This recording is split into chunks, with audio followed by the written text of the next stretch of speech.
ஆனால் தேர்தல் அரசியல் என்பது வேறு. அதனால நீங்க சீரியஸா எடுத்துட்டீங்க அப்படின்னா அதனால் ஊழல் அரசியல் இதை முன்னிறுத்தி தான் எங்களோட பிரச்சாரம் இருக்க போகுது. அரசியல் வேலைகளை நாங்க வேணா கொஞ்சம் இன்ட்ரெஸ்டிங்கா பார்க்கலாம். பிஜேபி ஒரு ரொம்ப கட்டுக்கோப்பான கட்சி. வணக்கம்.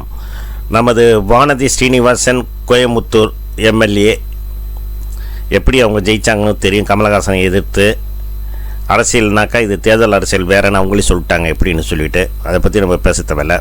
இருந்தாலும் அங்கேருந்து இங்கே பாண்டிச்சேரிக்கு வந்திருக்காங்க. தமிழ்நாடு அவங்க இதை பார்க்காம இங்கே அவங்க சொல்கிறாங்க கட்டுக்கோப்பான கட்சி என்பது. அதை பற்றி நமக்கு சொல்கிறதுக்கு ஒன்றும் இல்லை. எப்படி அடிச்சுக்கிட்டு எப்படி நடக்குதுன்னு அரசியல் கூத்துக்களை நீங்களே பார்த்துருப்பீங்க பாண்டிச்சேரியில் எல்லா கட்சியிலையும். அதுவும் சொல்லப்போனால் பிஜேபி சொல்லவே தேவையில்லை. ஓகே, இப்போ வந்து இப்போ இருக்கிற எம்எல்ஏ கேண்டிடேட்ஸ் நிற்கிறவங்களாம் பார்த்துக்கங்க. அப்புறமேல் நீங்கள் பார்க்கவே முடியாது. அவங்க ஜெயிச்சிட்டாங்கன்னா அவங்களாம் எங்கே இருக்காங்கன்னு சொல்லிட்டு நான் பார்க்கவே முடியாது. இந்த வெயிலில் கூட அவங்க அப்படியே வந்து கூலை கும்பிட்டு போடுறத பார்த்தா மக்கள் வந்து அது வந்து இன்னும் நம்பாமல் இத்தனை வருஷம் சுதந்திரம் ஆகி எத்தனை வருஷமாக ஆகிடுச்சு. உங்களுக்கு 47 வந்து இப்போ இன்னும் எவ்வளோ வருஷமாக கிட்டத்தட்ட இன்னும் பார்த்தா 75 ஆண்டுக்கு மேலே ஆகுது. இன்னும் மக்களை வந்து ஏமாற்றி கொண்டு தான் இருக்கிறார்கள். இந்த எலெக்ஷன் அப்போ மட்டும் வரது. சிலவங்க வந்து காலில் செருப்பு போட மாட்டேன், மக்கள் தான் கடவுள் அப்படின்னு சொல்லிக்கிட்டு இருக்கிறது. இந்த மாதிரி சும்மா பார்க்குறவங்களுக்கெல்லாம் சின்ன குழந்தைங்களாம் வந்து அப்போ தான் வந்து வணக்கம் வைக்கிறது, அவங்க முத்தம் கொடுக்கறது. சிலவங்களாம் காலில் விழுந்துருவாங்க. எல்லாமே சின்ன வயசு பசங்க காலில் விழுவுறது. இதெல்லாம் எங்கே போய் சொல்கிறது பாருங்கள். அந்த குழந்தைங்களுக்கெல்லாம் இதுவே கிடையாது, சீட்டே கிடையாது. எல்லாத்துக்கும் வந்து வணக்கம் சொல்கிறாங்க. பார்த்து அதுக்கப்புறம் நீங்கள் எலெக்ஷனை ஜெயிச்சிட்ட பிறகு நீங்கள் பார்த்தீங்கன்னா யாராண்ணா இவன் எதுக்கு வந்தான்ன்ற மாதிரி நம்ம பார்க்குறது. அது பேசுகிறதே கிடையாது. அவர் எங்கே இருக்கான்னு தெரியாது 5 வருஷத்துக்கு அப்புறம். இந்த எலெக்ஷன் அப்போ மட்டும்தான் வருது. இதுதான் நடக்குது எல்லா இடத்துலையும் தான். நான் சொல்கிறது எல்லா எம்எல்ஏயும் சொல்ல, முக்கால்வாசி எம்எல்ஏ 99.9% ஏதோ ஒரு எம்எல்ஏ ஏதோ கொஞ்சம் இதாக இருக்கலாம். அப்போ எல்லாருமே உடனே உங்களுக்கு இன்முகத்தோடு யாராச்சும் வர வைக்கிறாங்கன்னு சொல்லுங்களேன். நீங்கள் ஏதாச்சும் போய் ஒரு இன்விடேஷன் வச்சா கூட ஏதாச்சும் ஒரு இதுக்கு போனால் கூட அதுக்கு ஒரு 4 பேர் அடித்தடி அது கூட கூறுவார். ஐயா தூங்குறாரு, ஐயா முழிச்சிருக்கிறாரு, ஐயா இது இருக்கிறாருன்னு.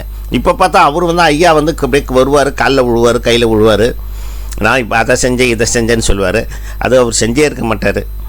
அந்த மாதிரியான கதைகள். அதனால் எலெக்ஷன் இப்போ வந்து வெயில் சூடை விட அதிகமாக பரவி இருக்குது பாண்டிச்சேரியில்.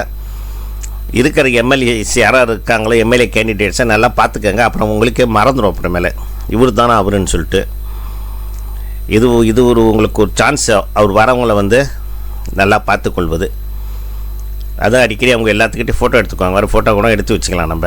ஏன்னா அவங்க யார் எம்எல்ஏன்னு நமக்கே மறந்துடும் அப்புறமேலே யார் என்னான்ட்டு. அந்த மாதிரி எனக்கு கதை. ஓகே, இதெல்லாம் நம்ம பார்த்து தானே அவனை வேறு மீடியாவில் பிறந்தாச்சு. இதெல்லாம் வந்து நடந்தே தீரும். பாருங்கள், எல்லா கட்சியிலேருந்து இங்கே வந்து எந்த கட்சியில் யாருக்கானே தெரியாது. இவர் சுவாமிநாதன் அவர் எத்தனை கட்சி மாறினான்னு யாருக்கும் தெரியாது. அது மாதிரி ஒவ்வொரு எம்எல்ஏ ஒருத்தவங்களுக்கு ஒவ்வொரு ஹிஸ்ட்ரி இருக்குது.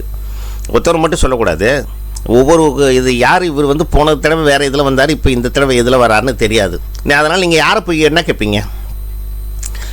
நான் அதை செய்வேன் இது அவர் இத்தனை வருஷமாக அவர் இப்போ பிஜேபியில் இருந்தார் தான். அங்கே ஆட்சியில் இருக்கும்போது அவர் தான் இதாக இருந்தார், மாநில தலைவராக. அப்போ ஒன்றுமே செய்யலாம் அந்த தொகுதிக்கு. இப்போ உடனே நான் செய்வேன்னு சொல்லிட்டு வராரு. என்ன தெரியல. அது மாதிரி ஒவ்வொரு ஏரியாவிலும் அந்த மாதிரி ஒருத்தவங்க இருக்கிறாங்க. 5 வருஷம் இங்கே எம்எல்ஏவாக இந்த சிட்டிங் எம்எல்ஏ அவங்க எதுவுமே செய்யலை. இப்போ நான் வந்து அடுத்த தடவை செய்வேன்னா என்ன அர்த்தம்? எப்படி செய்வாங்க? அந்த மாதிரி இருக்குது.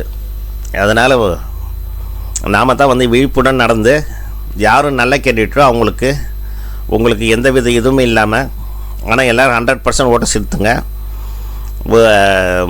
உங்கள் மனசாட்சியோடு ஓட்டு போட்டு ஜனநாயகத்தை காப்பாற்றுவோம்.